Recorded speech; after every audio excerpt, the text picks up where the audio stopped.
Ano masasabi mo sa panalo ng US tsaka kay Stephen Curry? Huh?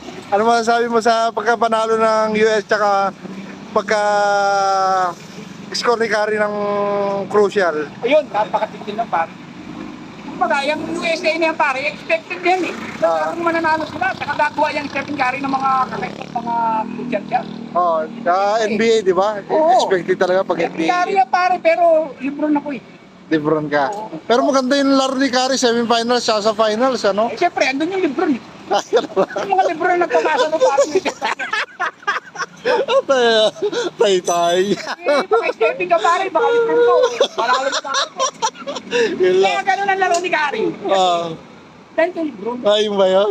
Dahil kay Lebron, oh. Baka pinagbibigyan na ng libro si Curry pare kasi si Lebron, parang yan eh. Ah, So, pinagbibigyan natin siya na ikaw na.